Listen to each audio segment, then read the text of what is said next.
Juillet 1936, dans les casernes catalanes, la mort bute sur les milices et le peuple compte ses armes. Dans les villages et les hameaux, les paysans groupent les terres en un seul riche morceau et passe le vent libertaire.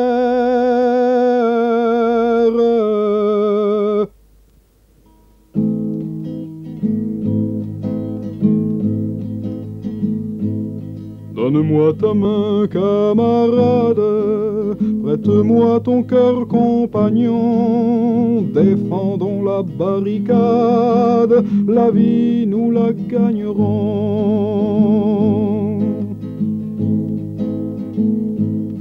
À quelques heures de Barcelone, se sont groupés des menuisiers, et sans patron tout refonctionne, on sourit dans les ateliers. Sur la place de la mairie, qu'on a changé en maternelle, des femmes ont pris la blanchisserie et sortent le linge au soleil. Donne-moi ta main, camarade, prête-moi ton cœur, compagnon. Défendons la barricade, la vie nous la gagnerons. Tandis que quelques militaires font leur métier de matador, des ouvriers, des ouvrières détruisent une prison d'abord. Là-bas c'est la mort qui s'avance, tandis qu'ici c'est l'anarchie. La liberté dans l'espérance, ils ont osé la vivre aussi. Donne-moi ta main, camarade, prête-moi ton cœur, compagnon. Défendons la barricade, la vie nous la gagnerons.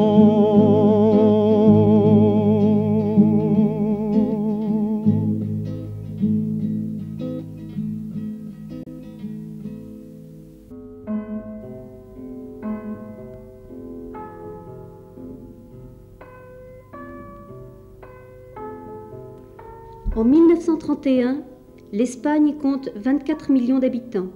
Près de la moitié ne savent ni lire ni écrire. C'est un pays essentiellement agricole. 52% de la population active se consacre à l'agriculture. Ce monde rural vit encore dans des structures sociales archaïques. Tandis que 50 000 gros propriétaires possèdent la moitié des terres cultivées, 2 millions de paysans se partagent 10% du sol. L'industrie, principalement concentrée en Catalogne, emploie 2 millions d'ouvriers.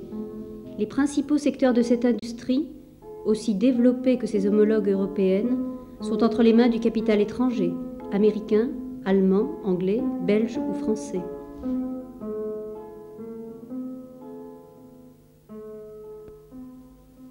L'Église rassemble 80 000 prêtres, moines et religieuses. Elle contrôle l'enseignement et d'importants secteurs de la vie économique et sociale.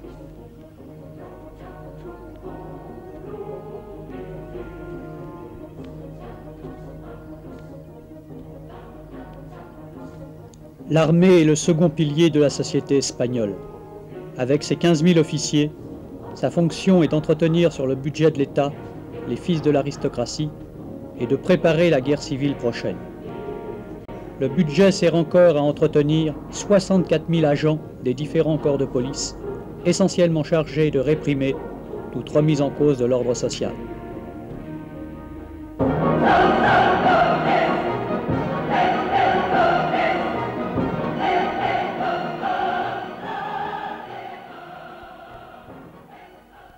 Pour mener la lutte contre ces forces d'oppression, différentes forces combatives se sont organisées. Le Parti socialiste ouvrier espagnol, créé en 1888, le Parti communiste créé en 1921, le Parti ouvrier d'unification marxiste, POUM, fondé en 1935 par des marxistes-léninistes non staliniens. Le mouvement ouvrier, pour sa part, s'est organisé depuis 1870 dans la Fédération régionale espagnole, section de la première internationale qu'animent les militants libertaires. Cette fédération donnera naissance à deux organisations syndicales. L'Union générale des travailleurs, de tendance socialiste, se détache en 1888. Tombée sous l'influence du Parti socialiste, elle défend des positions réformistes. La Confédération nationale du travail se crée en 1910. Elle rassemble l'héritage de l'Association internationale des travailleurs et adopte les thèses anarcho-syndicalistes.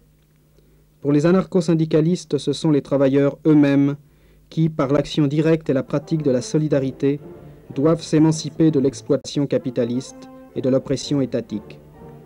Ils proposent de réorganiser la société sur les bases du communisme libertaire, c'est-à-dire la libre fédération des individus ayant réalisé la collectivisation de la production et s'appuyant sur cet idéal proclamé par Ricardo Meia. La liberté comme base, l'égalité comme moyen, la fraternité comme but. La CNT est la cible constante de la répression. Elle est interdite dès 1911 et passe à la clandestinité jusqu'en 1914. Mais son influence va croissant, en dépit de l'assassinat de son secrétaire général Evelio Boal, de Salvador Seguí, que l'on voit ici, ainsi que de centaines de militants anonymes. L'instauration de la dictature par Primo de Rivera en 1923 contraint à nouveau la CNT à la clandestinité, et ce, jusqu'en 1931. Pendant la dictature, en 1927, s'est créée la Fédération anarchiste ibérique, FAI. Et en 1932, au début de la République, apparaît la Fédération ibérique des jeunesses libertaires. Dans le journal ABC du 27 décembre 1934, les monarchistes classent ainsi leurs adversaires. Confédération nationale du travail, 1 577 000 adhérents. Union générale des travailleurs, 1 444 000 adhérents. Parti socialiste ouvrier espagnol, 200 000 adhérents. Parti communiste espagnol, 13 000 adhérents. À l'abdication d'Alphonse XIII en 1931, la proclamation de la République est accueillie avec enthousiasme. Ici, à la Puerta del Sol, à Madrid. Pour certains, c'était la solution à tous les problèmes de la société espagnole. En réalité, le nouveau régime ne satisfait aucune des aspirations populaires. Un exemple avec la réforme agraire, qui était le thème électoral majeur des Républicains. Une loi de redistribution des terres inoccupées est bien votée en 1932, mais elle reste pratiquement lettre morte. Et quand les paysans, las d'attendre, passent à l'action directe, comme à Casas Viejas, en Andalousie, en janvier 1933, la garde civile, maintenant républicaine, réprime avec sa brutalité habituelle.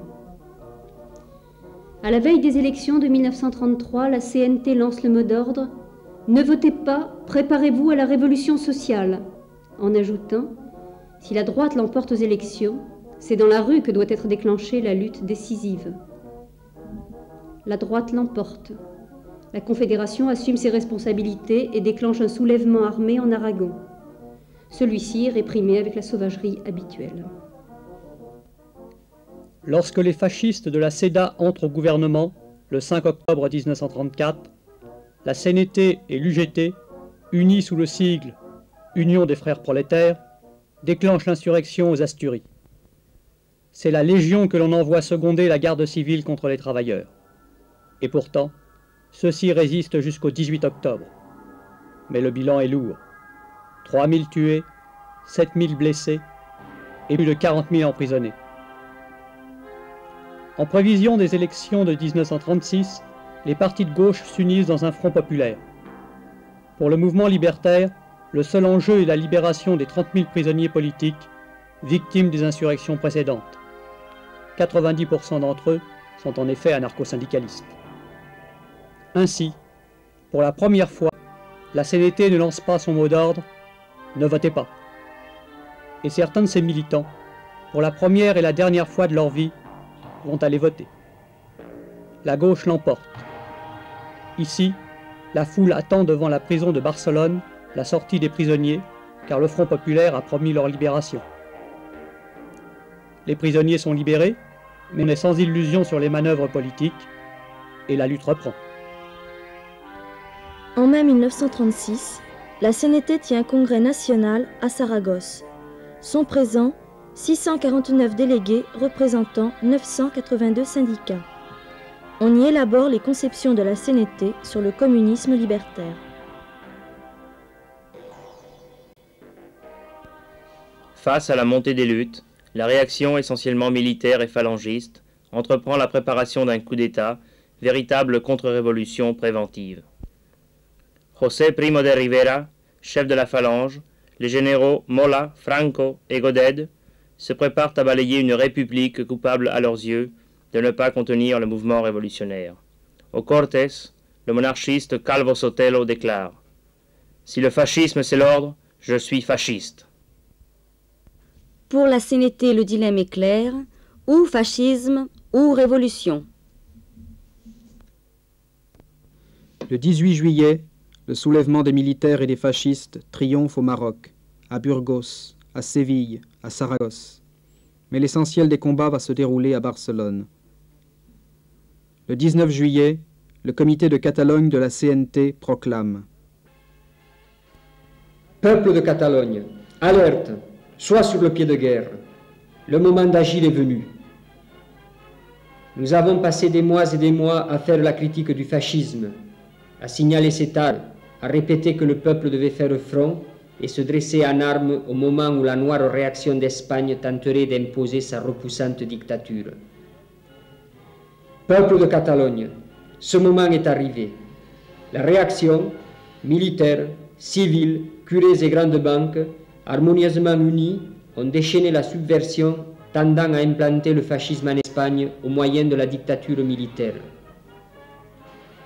Nous, représentation authentique de la Confédération nationale du travail en Catalogne, conséquent avec notre trajectoire révolutionnaire et antifasciste, ne pouvons hésiter en ces moments graves, en ces moments d'action.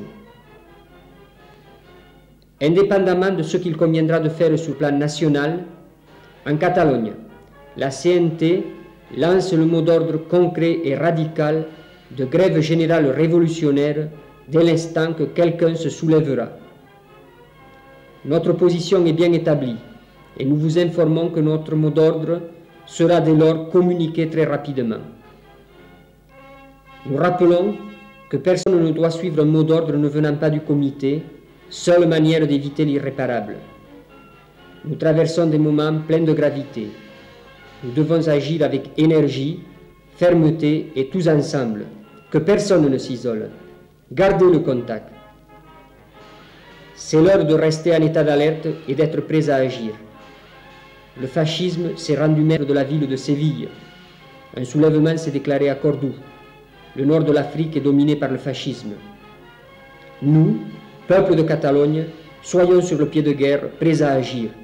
Que chacun occupe son poste de combat maintenant que nous sommes face à l'ennemi. Qu'il n'y ait pas de dépenses inutiles d'énergie, ni de lutte fratricide. Luttons de tout notre cœur et gardons l'arme sous le bras, prêt pour le combat. Celui qui s'abstient trahit la cause libératrice du peuple. Vive la CNT! Le peuple contre ses armes.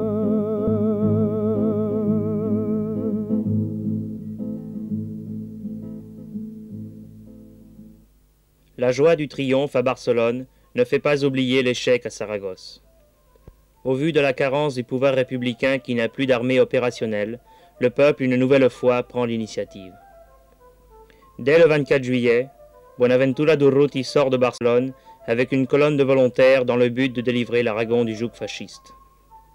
Ces travailleurs, soldats volontaires, en habits de travail, sans décoration, obéissant aux responsables qu'ils se sont donnés, disciplinés parce que révolutionnaires conscients, font reculer les fascistes. La colonne Durruti libère Lérida, Fraga, Penella, Bujaraloz, Osera et arrive aux portes de Saragosse. Les autres colonnes confédérales luttent devant Huesca et Teruel. Il convient de signaler que les milices réussirent ce que jamais l'armée régulière ne put faire, c'est-à-dire gagner du terrain sur les fascistes.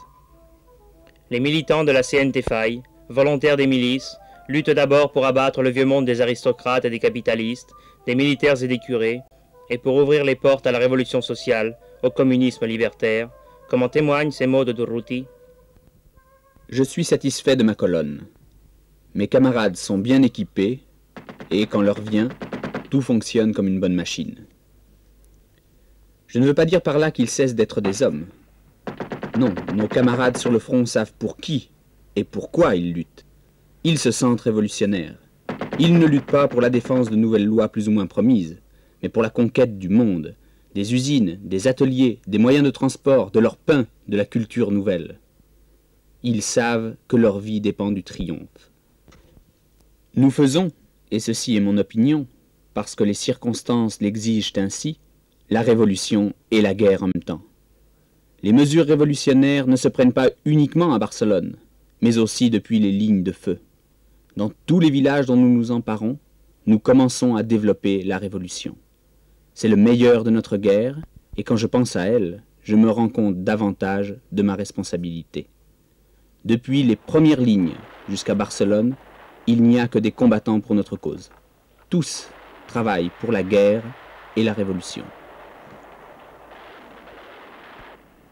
Mais alors que la guerre commence, que se passe-t-il là où les fascistes sont vaincus?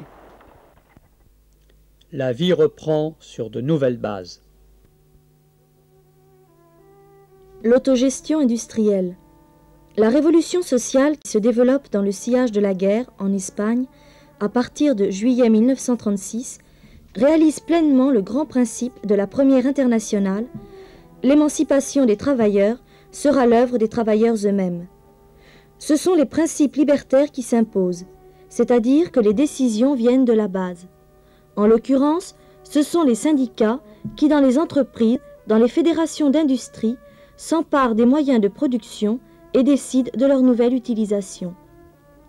En juillet 1936, la Révolution suit immédiatement la victoire. Parce qu'il faut équiper les milices, des usines métallurgiques comme la Vulcano reprennent sans attendre leur activité. Parce que la vie ne saurait s'interrompre, les tramways de Barcelone roulent dès le 29 juillet. Les patrons et la plupart des ingénieurs et techniciens, généralement compromis avec les fascistes, ont été écartés ou se sont enfuis.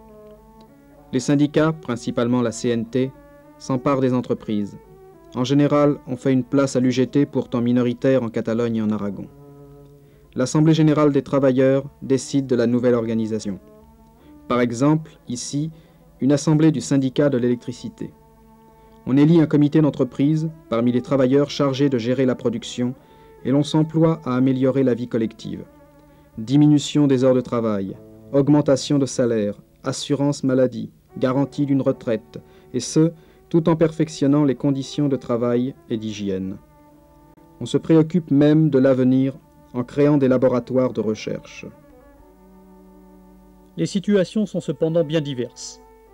Dans certains secteurs où la CNT est particulièrement puissante, les ouvriers administrent toute une branche industrielle, depuis la matière première jusqu'à la vente du produit fini. Il s'agit alors d'une socialisation. C'est le cas de l'industrie du verre de Valence. Parfois, les travailleurs ne gèrent qu'une seule entreprise. On parle alors de collectivisation. C'est le cas des produits chimiques Mansa. Il peut se faire que l'ancien patron, parce que républicain fidèle, reste en place. Il est alors soumis au strict contrôle d'un conseil ouvrier élu par les travailleurs, comme l'entreprise Rossepal ou le café-bar Pilar de Valence.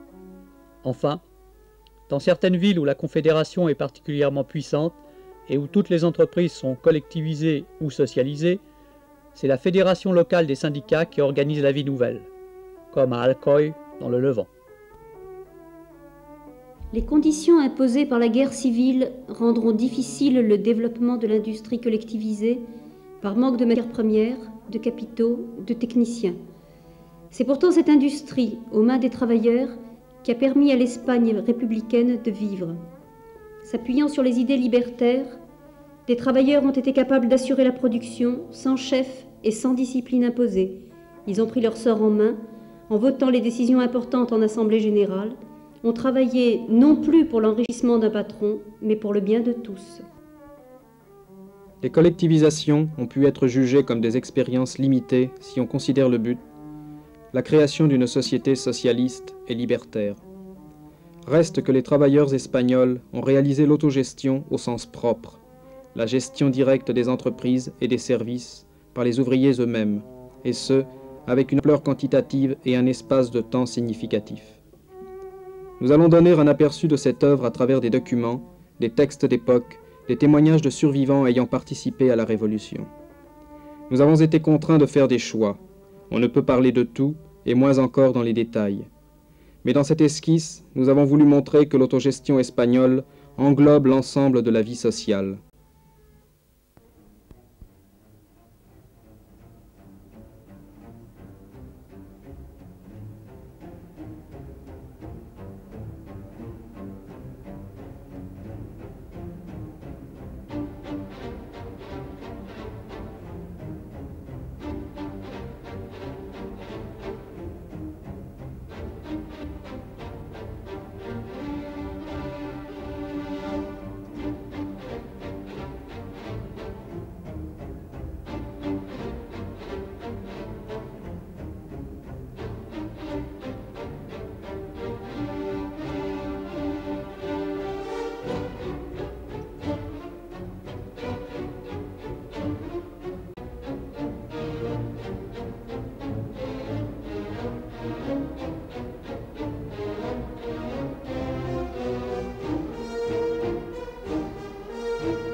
L'industrie métallurgique a, sans conteste, été un des secteurs clés de la Révolution.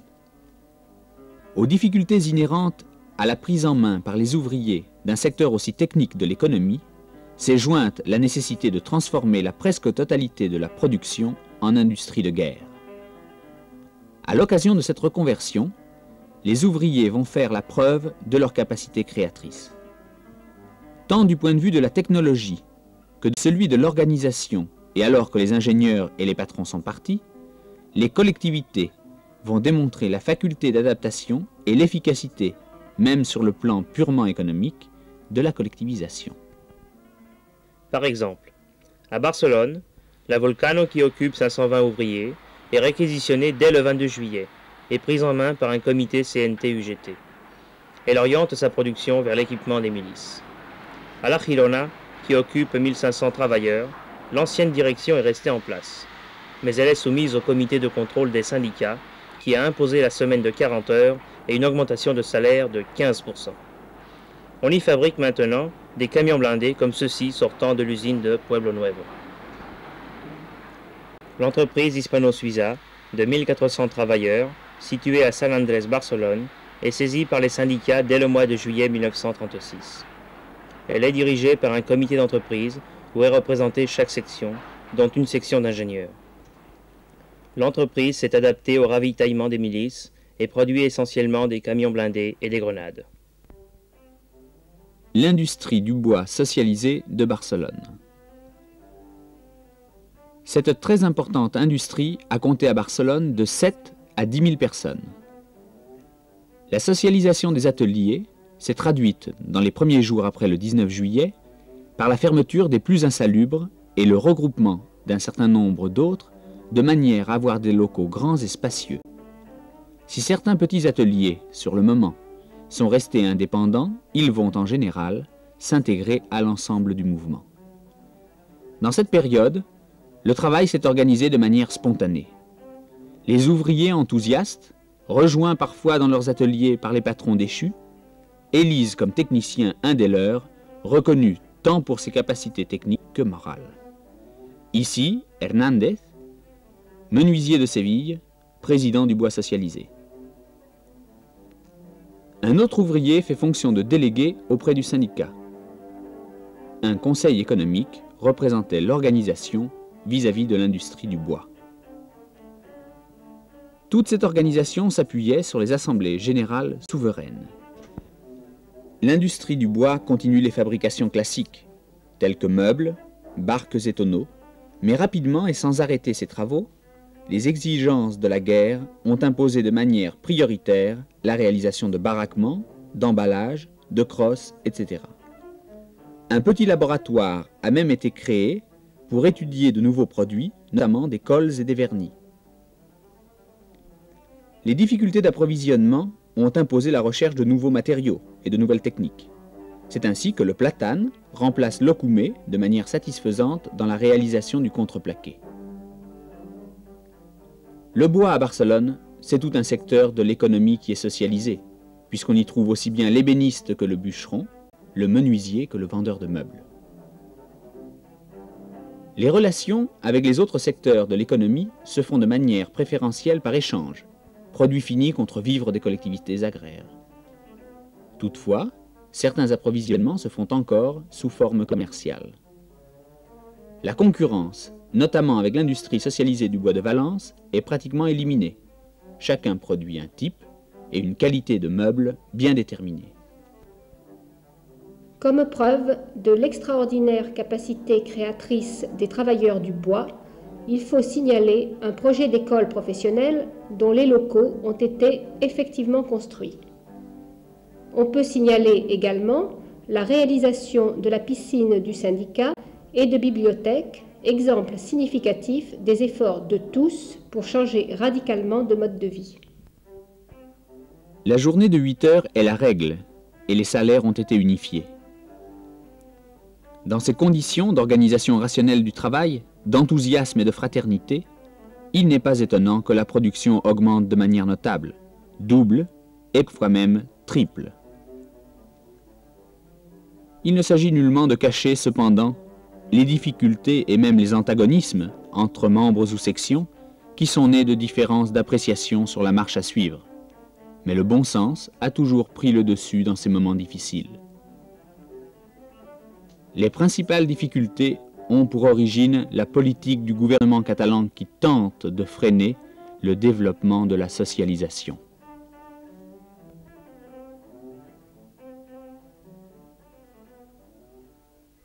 À Barcelone, l'ensemble des moyens de transport se trouve dès juillet 1936 aux mains des travailleurs. Les tramways, les autobus, le métro comme les taxis et l'ensemble des chemins de fer de Catalogne. C'est la CNT qui prend l'initiative de la collectivisation. À la Société des tramways, elle compte 3322 affiliés sur 3442 employés. Mais l'on fait aussi une place à l'UGT, par exemple dans les chemins de fer. Comme dans les autres entreprises collectivisées, ce sont les assemblées générales de travailleurs qui prennent les décisions. Elles ont lieu 2 fois par mois chez les cheminots. On y élit parmi les travailleurs un comité d'administration. Il compte 6 membres au métro, 7 au tramway, 8 au chemin de fer. Il y a d'autres responsables désignés par leurs camarades au niveau des ateliers et des dépôts, C'est le cas dans les 123 gares du réseau de chemin de fer de Catalogne. Les travailleurs réalisent les améliorations pour lesquelles ils avaient longuement lutté. On augmente les salaires en maintenant pour objectif l'unification et on instaure la semaine de 40 heures. En général, on travaille plus pour suppléer à l'absence des camarades qui sont sur les fronts. Aux tramways et aux autobus, on embauche de nouveaux travailleurs. Partout, on améliore les conditions de travail et d'hygiène. On veille à une meilleure protection sociale. Par exemple, au tramway, on instaure la retraite à 60 ans avec un versement uniforme et le salaire intégral pour le travailleur malade. On envisage l'avenir dans le sens d'une amélioration du service public. Les travailleurs des tramways prolongent des lignes. On envisage l'électrification dans les chemins de fer. Les travailleurs du métro mettent au point un nouveau type de motrice. Pour leur part, les travailleurs des autobus instaurent la gratuité du transport pour les écoliers. La pratique de la solidarité est générale. D'abord, envers les camarades qui luttent sur les fronts, mais aussi envers les autres sections du syndicat des transports. Par exemple, le syndicat des tramways, plus prospère, soutient les sections qui souffrent de la guerre. Et, quand cela est possible, on apporte une aide aux collectivités agraires. Les travailleurs du métro ont, quant à eux, transformé la spacieuse villa de l'ancien directeur en maison de repos. On s'y occupe de 25 petits réfugiés de Madrid, pris en charge par la collectivité. Les 700 tramways, peints en couleurs noires et rouges de la CNT Faille, qui sillonnèrent Barcelone jusqu'au premier bombardement fasciste de 1938, ont été, aux yeux de tous, la preuve de la capacité gestionnaire des travailleurs des transports. En ce qui concerne le ravitaillement des grandes villes, voyons ce qu'ont fait les travailleurs de l'industrie alimentaire. À Barcelone, dès le 19 juillet, la CNT a pris la direction de 39 grandes entreprises alimentaires qui, pour la plupart, furent converties en restaurants à prix modéré et un restaurant populaire à prix fixe fut créé. Ce sont les travailleurs de l'industrie alimentaire qui ont pris en main l'approvisionnement des grandes villes, comme ici, au marché central de Barcelone. Les travailleurs de Dames se sont emparés de l'entreprise en juillet 1936. Les dirigeants et techniciens ayant abandonné leur poste, les 610 ouvriers de la brasserie, membres de la CNT, réorganisent l'usine en nommant un conseil d'entreprise de 9 camarades et 5 sections techniques. Les salaires ont été unifiés et augmentés. On compte instaurer le salaire familial. Tous les travailleurs jouissent maintenant de l'assurance médicale et l'on a établi la retraite à 60 ans. On a acheté du matériel nouveau pour améliorer la production. On installe dans les locaux de l'usine une bibliothèque, une salle de sport et un réfectoire. Pour se procurer l'orge nécessaire à l'élaboration de la bière, on est en relation avec les collectivités paysannes à qui l'on fournit la semence. Avec les bénéfices réalisés, les travailleurs de Dames assurent le salaire d'une centaine de camarades, miliciens luttant au front, et ils versent plus de 2000 pesetas par semaine aux milices auxquelles ils ont remis 2 des meilleurs camions de l'usine. L'industrie socialisée du lait à Barcelone, d'après le témoignage de José Capellas. Le fascisme sitôt vaincu, les travailleurs purent se lancer dans le processus révolutionnaire de la socialisation d'une branche alors entre les mains d'un grand nombre de petits propriétaires et de quelques grandes entreprises, dont la multinationale suisse Nestlé. Au moment de la socialisation de l'industrie, la préoccupation essentielle des ouvriers fut de fournir au peuple de Barcelone un produit de qualité dans les meilleures conditions d'hygiène, alors qu'auparavant, les patrons ne se souciaient que de leur profit. Pour améliorer la situation, on créa cette usine de réfrigération et de pasteurisation ultramoderne, dont celle de Mollet, située sur les lieux de production, et un système de mise en bouteille. Pour le transport du lait, la collectivité acheta 24 camions-citernes isothermes, alors uniques en Europe. Dans une ferme achetée par la collectivité, la ferme Germinal, que l'on voit ici, une unité de production laitière moderne fut créée. Toutes ces améliorations et modernisations coûtèrent à l'industrie socialisée plus de 7 millions de pesetas. mais elles ne furent possibles que grâce à la volonté et à l'enthousiasme des travailleurs d'aller de l'avant. De plus, ceux-ci soutinrent financièrement les milices en lutte contre le fascisme et d'autres collectivités défavorisées par le manque de matières premières. Dans l'industrie socialisée du lait, les assemblées générales étaient souveraines et elles élisaient les camarades responsables.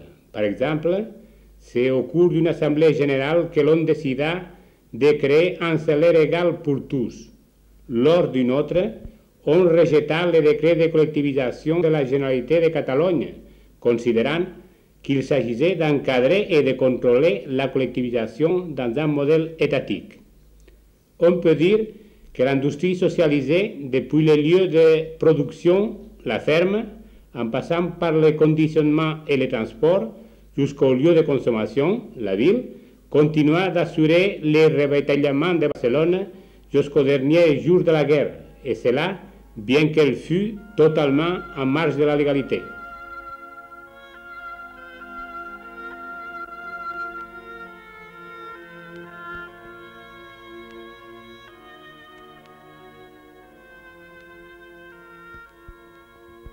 En dépit de leurs efforts et de leur enthousiasme, les militants révolutionnaires, à mesure que la guerre se prolonge, souffrent les attaques de la contre-révolution, constatent l'isolement du peuple espagnol et voient sous leurs yeux triompher le fascisme. C'est pour cela que le premier anniversaire du 19 juillet, comme auparavant l'enterrement de Durruti, marque par la ferveur populaire qui les a accompagnés, le désir confus de se rapprocher par le souvenir des journées de révolution triomphale quand tout était encore possible.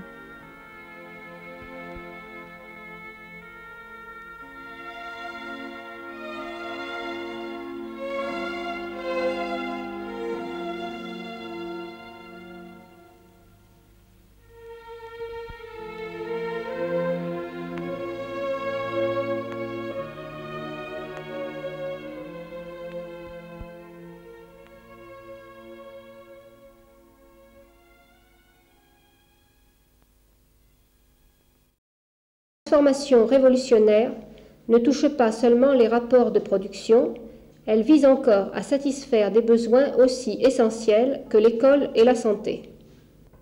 Le CNU, créé le 27 juillet 1936, a été l'organe central de la révolution pédagogique qui ne manqua pas d'accompagner la révolution sociale qui se déroulait dans les usines et les campagnes. Composé de 4 délégués de la CNT, 4 délégués de l'UGT et 4 professeurs nommés par le département de la culture de la Généralité de Catalogne. Le CNU se heurta rapidement à une difficulté fondamentale.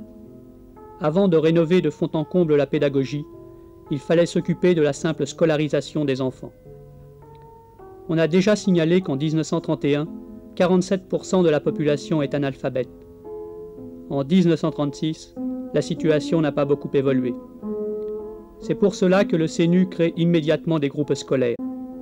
Écoles neuves, construites par le syndicat du bâtiment, ou villas et couvents, réquisitionnés dans les faubourgs résidentiels des grandes villes. Grâce à ces initiatives, de juillet 1936 à juillet 1937, le nombre des enfants scolarisés à Barcelone passe de 34 431 à 116 846. Parallèlement à cet aspect quantitatif, se manifeste également un aspect qualitatif. On accueille dans chaque groupe scolaire qu'un nombre réduit d'enfants. On met l'accent sur le contact de l'enfant avec la nature. Sur le plan plus spécifiquement pédagogique, la théorie de l'école moderne de Francisco Ferrer Guardia, fusillé en 1909 avec 4 de ses compagnons, fut acceptée comme base, sans la considérer néanmoins comme un dogme indépassable. Francisco Ferrer parle. Notre enseignement n'accepte ni les dogmes ni les habitudes, parce que ce sont des formes qui emprisonnent la vitalité mentale dans les limites imposées par les exigences de phase transitoire de l'évolution sociale. Nous ne diffusons que des solutions démontrées par des faits, des théories ratifiées par la raison et des vérités confirmées par des preuves certaines. L'objet de notre enseignement est que le cerveau de l'individu soit l'instrument de sa volonté. Il n'accepte ni les dogmes, ni les systèmes, ces moules qui réduisent la vitalité à la mesure des exigences d'une société transitoire qui tend à être définitive. Nous voulons des hommes capables de détruire, de rénover sans cesse leurs moyens d'action et de se transformer eux-mêmes. Des hommes dont l'indépendance intellectuelle soit la force essentielle, qui ne soient enchaînés à rien, toujours prêts à accepter le progrès, heureux du triomphe des idées nouvelles, aspirant à vivre des vies multiples en une seule vie.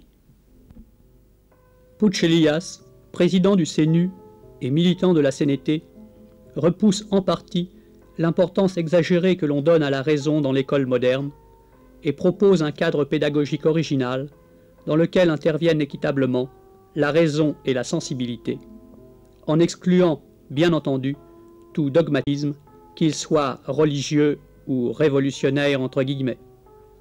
Cette remarque n'est pas superflue quand on sait l'utilisation que certains ont fait de l'enfance. Les révolutionnaires, quant à eux, mettent en garde contre tout endoctrinement, tout uniforme.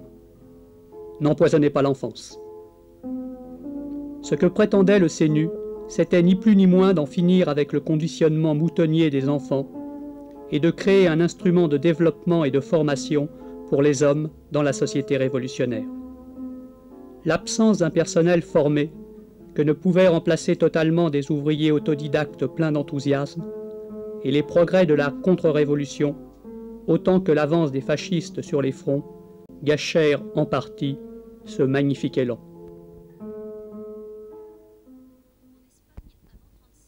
En Espagne, avant 1936, la situation sanitaire était déplorable et en particulier la mortalité infantile était très élevée. Les problèmes sanitaires allaient être compliqués par les conséquences de la guerre. Des jalons avaient cependant été posés avant juillet 1936, notamment par des médecins sympathisants qui donnaient des conférences dans les centres ouvriers. Le syndicat des services sanitaires apparut en septembre 1936. En un an seulement, à Barcelone, 6 nouveaux hôpitaux sont créés. Les tarifs des consultations et des opérations sont fixés et contrôlés par le syndicat de la santé. Nous allons donner 3 exemples concrets des réalisations en ce domaine à Barcelone. L'hôpital du sang. Il a été reconstruit dans le quartier de Pueblo Nuevo par le syndicat de la construction. Il était entièrement régi par le syndicat de la santé. Cet hôpital recueille, surtout, vu les circonstances, les blessés qui ne cessent d'affluer au cours des combats. On peut constater que tous les centres de soins étaient équipés d'appareils médicaux ultramodernes. L'hôpital du peuple, rue Proventa, dans la banlieue de San Martín. Le centre a été érigé sur l'emplacement d'un couvent. Il regroupe toutes les spécialités médicales. Dans ces 2 quartiers populaires, les installations sanitaires étaient inexistantes auparavant.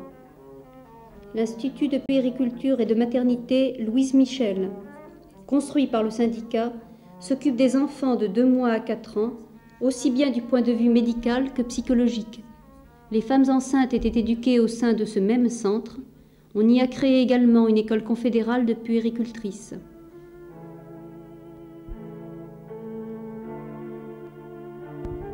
La presse du mouvement libertaire a toujours été abondante et diverse en Espagne. Dans un pays sous-alphabétisé, où l'Église monopolise l'éducation, elle constitue un instrument populaire de formation contre l'idéologie du pouvoir. En dépit d'une répression sévère, surgissent des revues culturelles, des journaux politiques, les feuilles des syndicats. En 1936, la presse devient le flambeau de la Révolution. Avec ses grands quotidiens. À Madrid, CNT. À Valence, Fragua Social et Nosotros. À Barcelone, Solidaridad Obrera et Catalunya. Ainsi que le quotidien de La Faille, Tierra y Libertad. Ces journaux syndicaux. Horizontes Nuevos pour le syndicat de l'industrie chimique. Martillo pour le syndicat de la métallurgie. Cultura Ferroviaria pour le syndicat des chemins de fer. Gastronomia pour le syndicat de l'alimentation. Luz y Fuerza, pour le syndicat des eaux, gaz et électricité. Les secteurs collectivisés eux-mêmes diffusent leurs réalisations dans des revues. Synthesis, pour l'entreprise Cross collectivisée. Hoy, pour l'industrie socialisée du bois de Barcelone. Et partout où c'est possible, dans villes et villages, on prend la parole.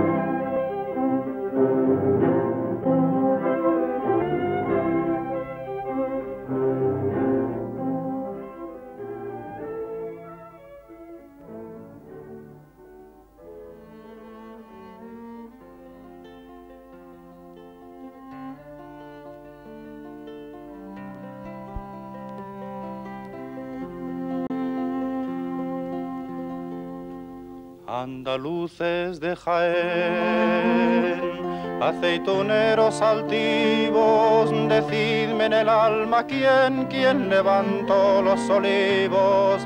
Andaluces de Jaén, andaluces de Jaén.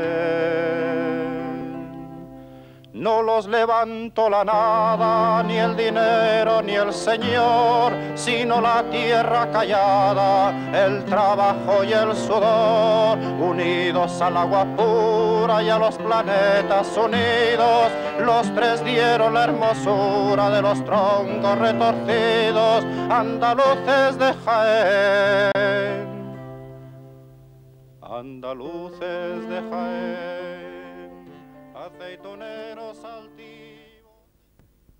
Le coup d'État militaire épaulé par le fascisme européen et l'incurie du gouvernement laissent en suspens le sort de l'Espagne. Mais dans les campagnes, la vie ne peut s'arrêter. En juillet 1936, il faut rentrer les récoltes, s'occuper des terres abandonnées par les grands propriétaires factieux. Devant la défaite du pouvoir dans les villages, le plus souvent à l'initiative des militants de la CNT, la population va développer le communisme libertaire. On s'empare des terres abandonnées. Les paysans volontaires rassemblent leurs outils, leur bétail, et l'on organise le travail collectivement. Les conditions de vie de chacun s'en trouvent améliorées. La production augmente grâce au défrichement et à l'irrigation de nouvelles terres, ou par leur exploitation plus rationnelle. La gestion collective des bénéfices permet des réalisations du type hôpital, école, canaux d'irrigation, etc. Ce sont des centaines de milliers d'hommes et de femmes qui, prenant leur sort en main, vont vivre ce que l'on appelle communisme libertaire, autogestion, socialisme. On compte 350 collectivités en Catalogne, 500 au Levant et 450 en Aragon, où 75% des terres sont collectivisées, 240 en Nouvelle-Castille, et il y en eut aussi dans l'Extrémadure et en Andalousie. Chacune a sa caractéristique, car les décisions sont prises par les assemblées générales et collectivistes. Le communisme libertaire, tel qu'on le conçoit en 1936, suppose l'abolition de la monnaie. Il est prévu alors de remplacer le salaire par un carnet de producteurs et d'organiser l'écoulement des productions sous forme d'échanges, comme cela apparaît dans le journal Campo.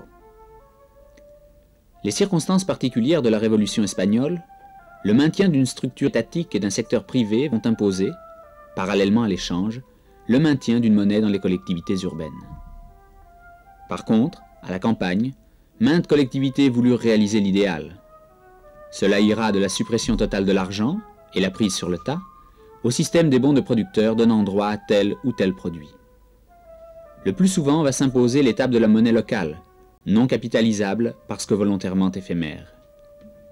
Parfois, on a recours à la notion de salaire familial, proportionnel non plus au travail fourni, mais aux besoins, le nombre de bouches à nourrir. Un système fréquent de réduction de la circulation monétaire est la gratuité totale des services, en particulier médicaux. C'est alors la collectivité et non l'individu qui règle les frais. Pour l'exportation hors de la collectivité, On comprend rapidement la nécessité de s'unir en fédération, Aragon, Levant, etc., où une caisse de compensation assure l'équilibre entre collectivités riches et collectivités en difficulté. C'est ainsi que la Fédération des collectivités du Levant exporte les oranges vers la Suède, comme en témoignent ses étiquettes, utilisant l'emblème de la CNT et l'affiche de la colonne de fer de Valence.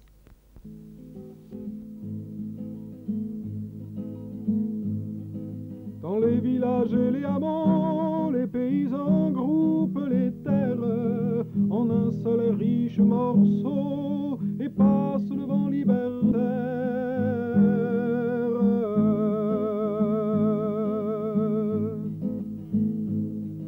À quelques heures de Barcelone, se sont groupés les menuisiers et sans patron tout refonctionne, on sourit dans les ateliers.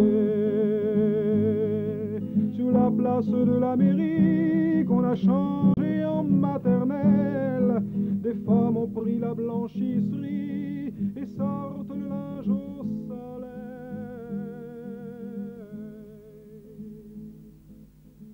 Parmi ces milliers de collectivités, attardons-nous sur quelques exemples. José Porquet, trésorier du conseil d'administration de la collectivité de Monzón, rapporte.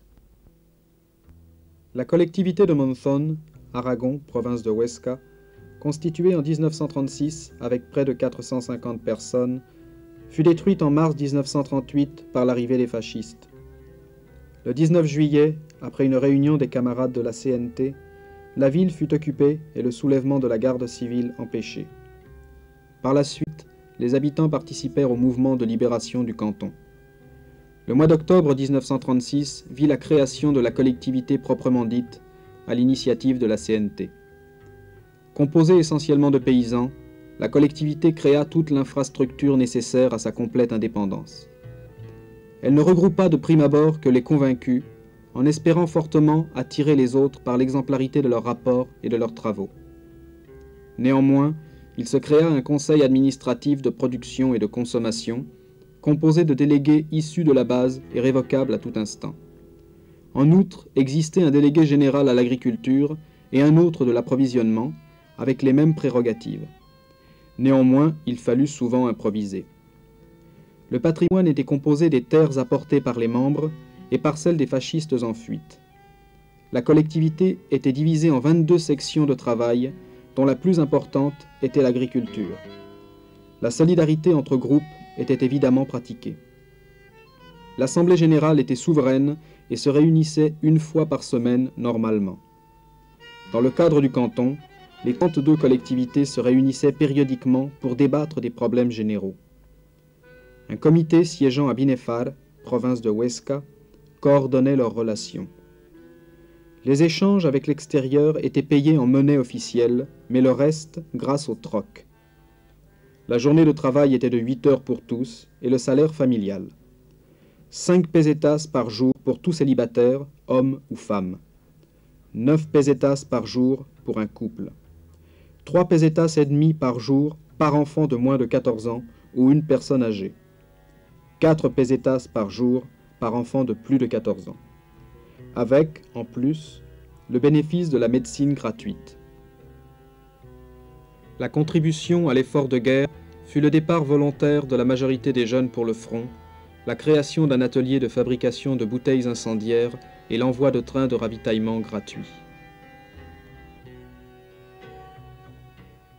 Collectivité de Calanda, province de Teruel, Aragon.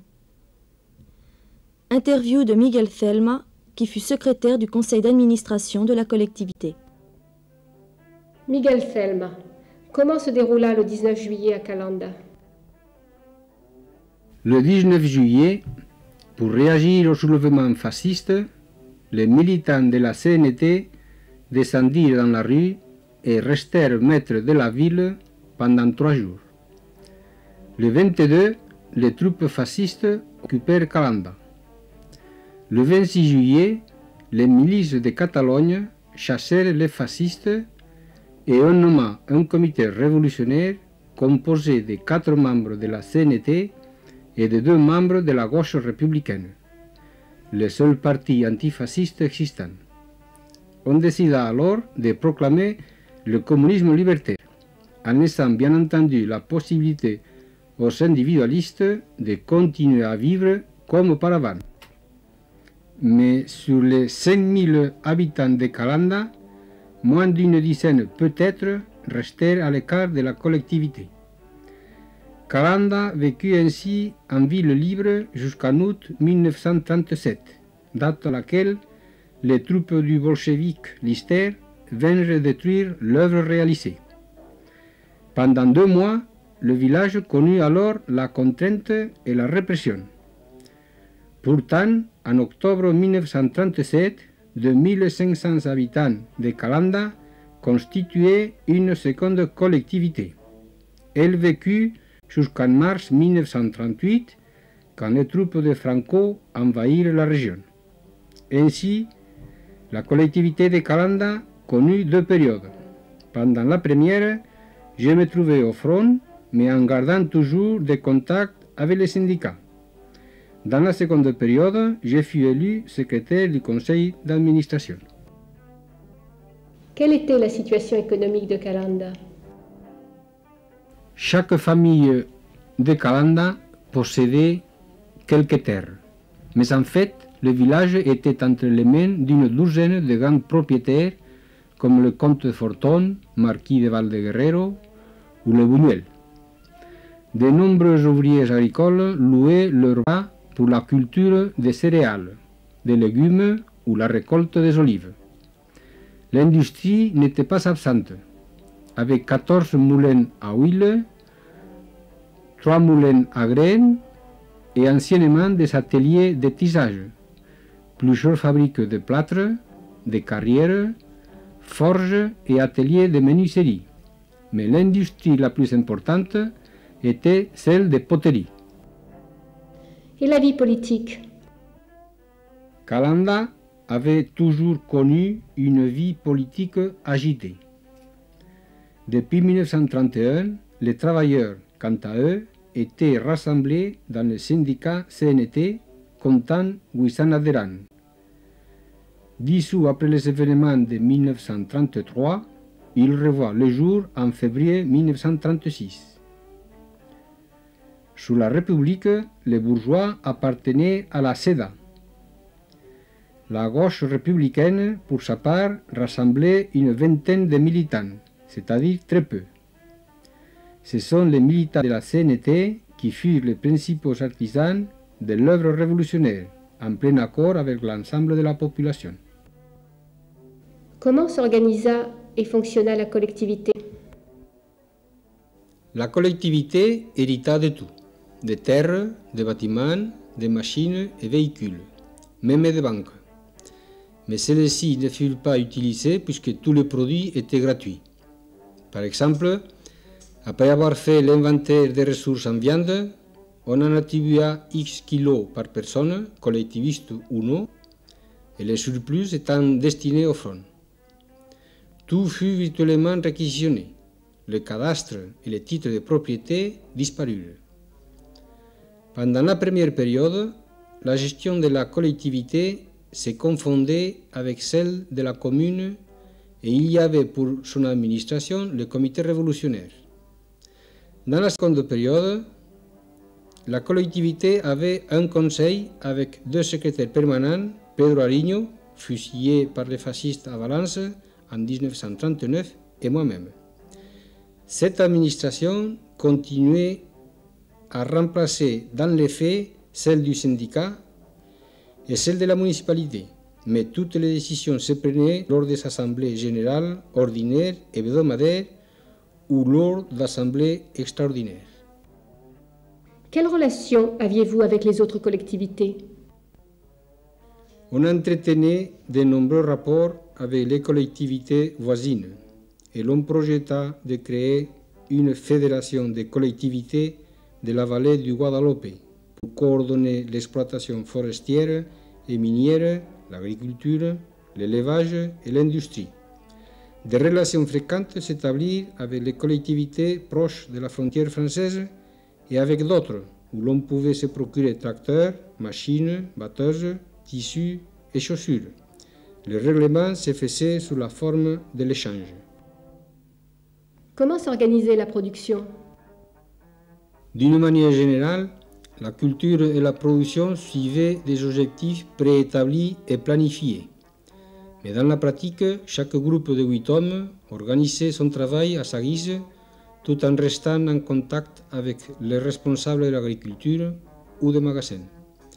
Il ne fut pas nécessaire de construire de nouvelles maisons, puisque l'on occupait celles des bourgeois. Par contre, on poursuivit la construction de la route Calanda-Mas de las Matas, et l'on rasa un quartier du centre avec le projet d'y créer une place, un jardin et un centre de culture populaire. On projetait aussi d'étendre considérablement le système d'irrigation et la superficie irrigable. Grâce au travail collectif et en dépit du fait que 300 hommes de Calanda les plus valides se battaient au front, la superficie travaillée augmenta ainsi que les rendements, et ce, avec moins d'heures de travail. Comment payait-on les travailleurs? Comme on avait aboli la monnaie, il n'y avait pas de salaire. On répartissait les produits sur une base familiale. Tout était gratuit, la médecine et la pharmacie comme les tomates ou le vin, le logement et les vêtements comme les loisirs. Quelles ont été les autres réalisations de la collectivité? On organisa des réfectoires collectifs d'abord pour les célibataires et les personnes âgées, puis pour tous ceux qui voulaient y manger. Dans l'ancien couvent dominicain que l'on voit ici, on installa le groupe scolaire Francisco Ferrer qui disposait de 19 enseignants et qui était fréquenté par 1200 élèves. Auparavant, seuls 6 instituteurs s'occupaient de 450 enfants à l'école nationale. Quel a été le rôle des femmes? Les femmes, animées par les groupes de femmes libres, participèrent activement à la collectivité. S'est-on aussi soucié des loisirs? En guise d'animation culturelle, il existait un cinéma et un groupe théâtral. De plus, la villa de Buñuel, donnant sur le Guadalope, avec sa pinède, sa piscine et sa bibliothèque, fut transformée en centre de loisirs idéal. Dans quelles circonstances la collectivité a-t-elle pris fin? À l'arrivée des troupes franquistes, de nombreux collectivistes, aussi bien enfants que vieillards, furent victimes de la vengeance des oppresseurs de toujours. Plus d'une centaine furent fusillés. Parmi eux, Ramón Cobo, Tomás Pérez, Francisca Gascón, Ramón Ferrer et Juan José Deller. Mais l'ensemble de la collectivité avait été évacué en mars 1938. C'est une caravane de 2500 personnes, 50 charrettes et 72 attelages et un troupeau de 3000 moutons qui sortit du village. Un an après, il fallait passer les Pyrénées vers la France.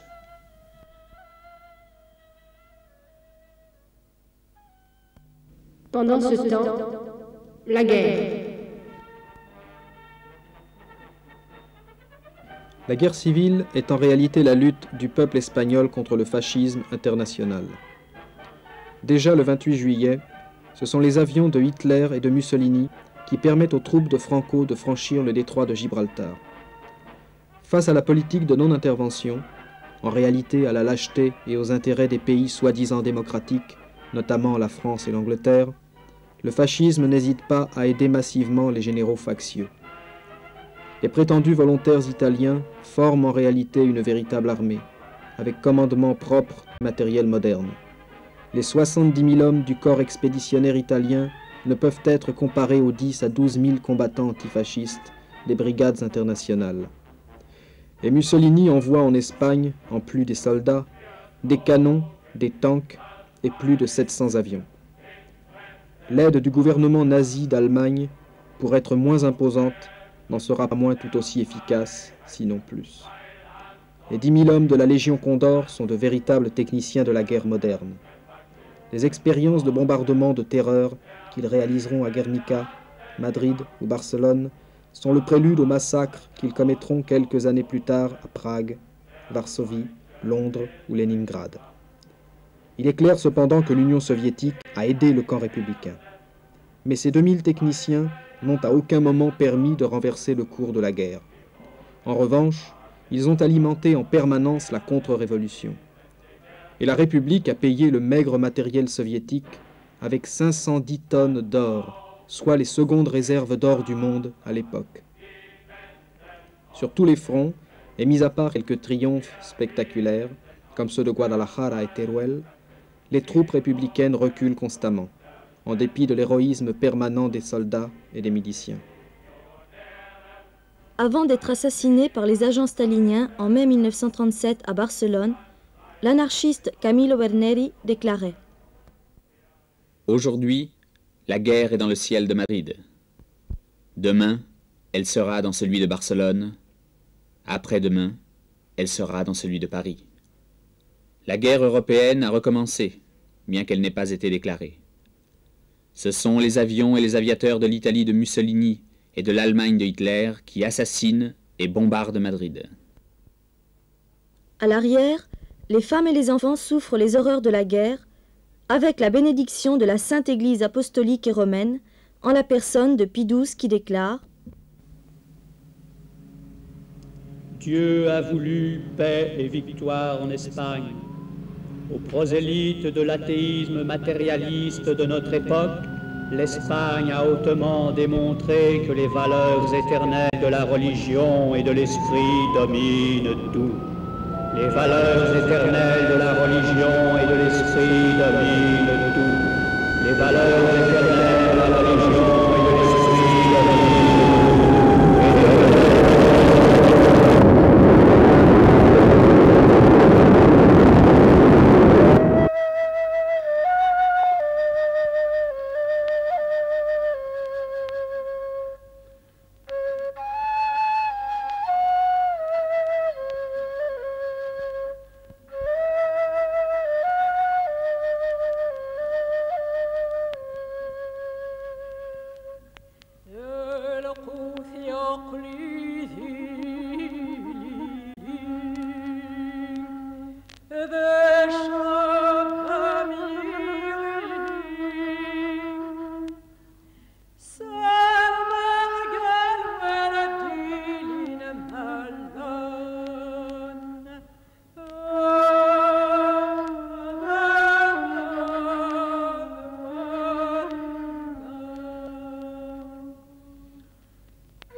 Le 19 juillet 1936, l'État espagnol, réduit à l'impuissance par le coup d'État franquiste et la riposte ouvrière, s'est effondré.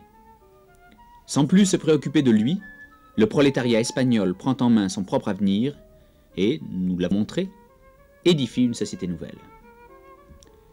Cependant, dans l'ombre, les dirigeants d'hier, d'abord isolés et débordés par l'initiative populaire, continuent à tisser le réseau des règlements, des obligations, des interdictions et des censures. En un mot, sous la houlette du principal parti de gauche, le Parti socialiste, dont le chef Largo Caballero est prêt à tous les opportunismes, le monde de la politique, les Álvarez del Valle, les Prieto, etc., tentent de reconstruire l'État. Mais il leur manque ce sans quoi on ne peut s'attaquer au mouvement révolutionnaire, la force. C'est l'URSS, par l'intermédiaire du PC espagnol, qui la leur fournira. Très vite, à la restauration de la bureaucratie administrative des socialistes et de leurs alliés, va s'ajouter la puissance militaire des communistes. S'appuyant sur le chantage à l'aide militaire soviétique et sur une distribution très sélective de l'armement, ils vont accéder au plus haut poste de la hiérarchie militaire républicaine, tout en proclamant, bien entendu, les nécessités de l'unité. Le développement de ce parti correspond à l'entrée dans ses rangs de toute la petite bourgeoisie coincée dans le camp républicain et qui ne sait politiquement à quel saint ou à quel diable se vouer. Fidèle reflet de sa représentation sociologique, sa politique sera ouvertement petite bourgeoise, comme le démontrent ses déclarations. En 1937, pour Santiago Carrillo, alors secrétaire général des Jeunesses socialistes unifiées, la révolution est impossible en Espagne parce qu'elle ne se développe pas selon le schéma soviétique. Il déclare : Il n'est pas besoin que nous disions comment, dans le seul pays du monde qui a fait la révolution, l'Union soviétique, c'est après 9 ans de pouvoir prolétarien qu'on a commencé à collectiviser la terre. Comment allons-nous faire ici, en pleine République démocratique, ce qu'a fait l'Union soviétique après 9 ans de pouvoir ouvrier? Nous disons que notre ligne, et pour longtemps encore, est la ligne de la défense du petit paysan, de la défense des intérêts légitimes des petits propriétaires ruraux. Le 4 août 1936, André Marty, membre du comité exécutif de l'Internationale communiste, déclare quant à lui : Dans un pays comme l'Espagne, la classe ouvrière et le peuple tout entier a pour tâche immédiate et urgente, la seule tâche possible, et tous les récents appels du Parti communiste le répètent et le prouvent, non de réaliser la révolution socialiste, mais de défendre, consolider et développer la révolution démocratique bourgeoise. En France, le Populaire, organe de la SFIO, déclare le 27 novembre 1936 : Une fois le fascisme écrasé, il est possible que la Faille et la CNT anarcho-syndicaliste continuent à lutter pour réaliser leur programme social. Mais dans ce cas-là, le bloc socialo-communiste s'y opposerait. Mais si l'on doit dénoncer l'ensemble des partis au pouvoir dans le camp républicain pour avoir saboté puis agressé la révolution, il ne faut pas taire les erreurs du mouvement libertaire. Déjà, le 20 juillet, lorsque la CNT laisse sur pied à Barcelone le fantôme d'un pouvoir politique frappé d'impuissance, et que, soucieuse de créer un front antifasciste, elle organise avec les divers groupes de la gauche le comité des milices, elle se condamnait, à plus ou moins long terme, à devoir pactiser ou collaborer. La collaboration gouvernementale et la militarisation des milices, ainsi que le décret de collectivisation promulgué par le gouvernement catalan pour récupérer autant que possible un mouvement qui lui échappe totalement, sont les temps forts de l'avancée de la contre-révolution. L'abandon des principes libertaires ira loin. Il y aura en Espagne des ministres anarchistes, et aussi des généraux, des lieutenants et des caporaux anarchistes. Même si les conditions de la guerre expliquent bien des choses, elles ne peuvent quand même pas tout justifier. Au sein de la CNT naissait alors la contradiction. Faire d'une part la révolution dans les usines et les campagnes, et d'autre part collaborer à plus ou moins grande échelle avec les restes du pouvoir politique républicain, en s'égarant ainsi dans la contre-révolution. Le pouvoir, pensant avoir neutralisé la principale force ouvrière, pouvait envisager d'en finir avec la révolution. Les communistes, rouage essentiel de ce pouvoir et maîtres de l'appareil policier, se sentent alors suffisamment appuyés pour provoquer les affrontements armés de mai 1937 à Barcelone et l'intervention des troupes de Lister contre les collectivités agraires d'Aragon en application d'une politique planifiée depuis Moscou, comme en témoigne la Pravda du 16 décembre 1936. En Catalogne, l'élimination des trotskistes et des anarcho-syndicalistes est commencée. Elle sera menée avec la même énergie qu'en URSS. La riposte ouvrière déjouera en partie ses plans. Parmi les très nombreuses victimes, Camillo Berneri, assassiné par les staliniens, est un des hommes les plus lucides de cette période troublée. Il écrit dans Guerra di classe : Le dilemme guerre ou révolution n'a plus aucun sens. Le seul dilemme est celui-ci: ou victoire contre Franco par la guerre révolutionnaire, ou défaite. Au terme de cette présentation de l'œuvre constructive de la Révolution espagnole, il convient de rappeler ce que furent les paroles finales du Congrès de Saragosse, qui continue d'être la plus claire expression de la pensée de la Confédération nationale du travail. Ici se termine notre travail. Mais avant d'y mettre le point final, nous estimons devoir insister, en cette heure historique, sur le fait que cette analyse puisse être interprétée comme quelque chose de définitif, une règle restrictive aux tâches constructives du prolétariat révolutionnaire. La prétention de cette commission est bien plus modeste. Elle se contenterait que le Congrès y voit l'esquisse de ce que le prolétariat devra mener à bien, un point de départ de l'humanité jusqu'à sa pleine libération. Que tous ceux qui se sentent l'intelligence, l'audace et la capacité suffisante améliorent notre œuvre.